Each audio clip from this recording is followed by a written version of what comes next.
আসসালামু আলাইকুম। আবারও আরেকটা ভিডিও নিয়ে আসছি, যেটা হলো অ্যাসার্টিভ টু ইম্পারেটিভ। দেখো, অ্যাসার্টিভ টু ইম্পারেটিভ পরিবর্তন করতে হলে আমাদেরকে প্রথমে কিছু নিয়মাবলী অবলম্বন করতে হয়। যেমন সাধারণত অ্যাসার্টিভ সেন্টেন্স যদি হ্যাঁ বোধক হয়, তখন আমরা সাধারণত সাবজেক্ট এবং অক্সিলিয়ারি ভার্বটাকে উঠায় ফেলাই। যেমন আমি যদি বলি যে ইউ শুড ডু ইট, যদি এমনটা হয়, তখন আমরা যখন এটাকে যদি ইম্পারেটিভ করি, তখন সাবজেক্ট এবং শুড এই দুইটাই উঠে যাবে, তাহলে হবে ডু ইট।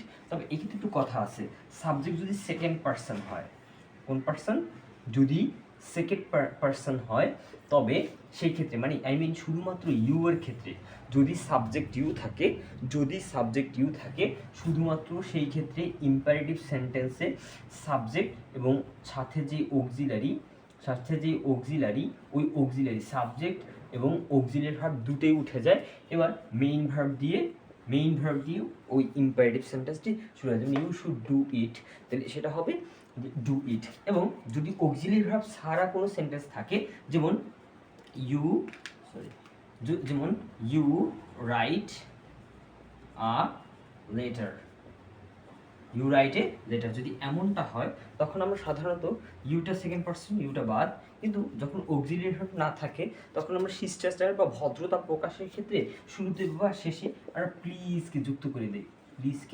প্লিজ বা কাইন্ডলি দুইটা একটা যে কোনো একটা যুক্ত করে দিই, তবে না দিলেও হবে। তাহলে আমরা সেক্ষেত্রে যুক্ত করি কি, please write a letter, please write a letter. এবার এটা যদি নেগেটিভ হতো, যদি সেন্টেন্সটা যদি নেগেটিভ হতো, যে ইউ শুড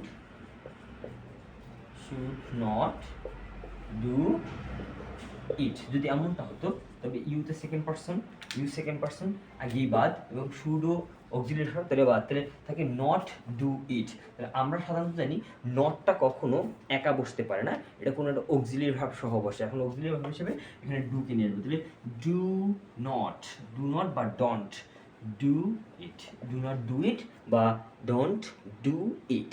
ওকে, গেল এটা। এবার একটু আসি, যদি এখানে সেকেন্ড পার্সন না হয়ে যদি ফার্স্ট পার্সন বা থার্ড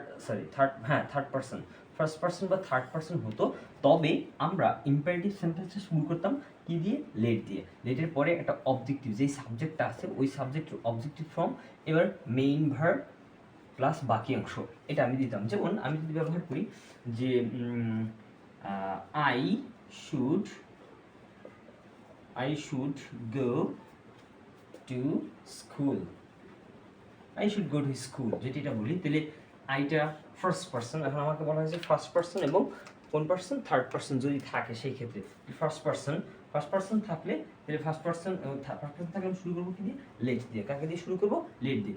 অক্সিলারি ভার্বটা উঠে যাবে, অক্সিলারি ভার্বটা বাদ হয়ে যায় লেট। এবার হচ্ছে সাবজেক্ট অবজেক্টিভ ফর্ম, আই এর অবজেক্টিভ হলো me, let me go to school, এবার যদি এভাবে থাকতো যে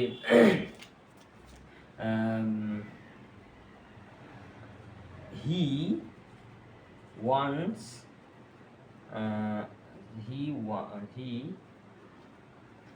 ভুলে গেছি,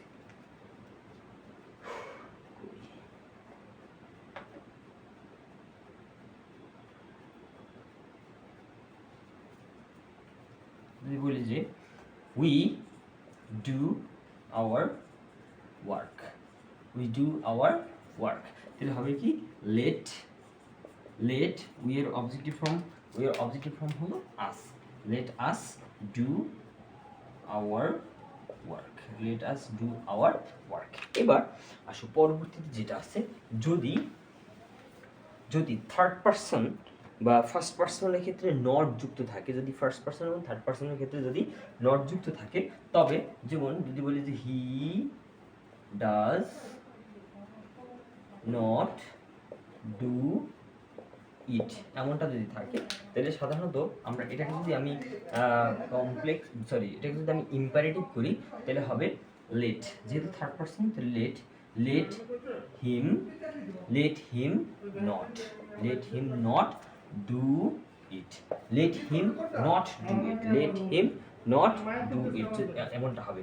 এবার যদি এমনটা যদি নাম দেয়া থাকে যে রহিম, রহিম ডাজ নট ডু ইট, যদি এমনটা হয় তবে আমরা পরিবর্তন করব let not, let not Rahim do it. এখন একটু একটু খেয়াল করো, এখানে নটটা ছিল হিমের পরে, কিন্তু এখানে নটটা হলো রহিমের পূর্বে। কেন?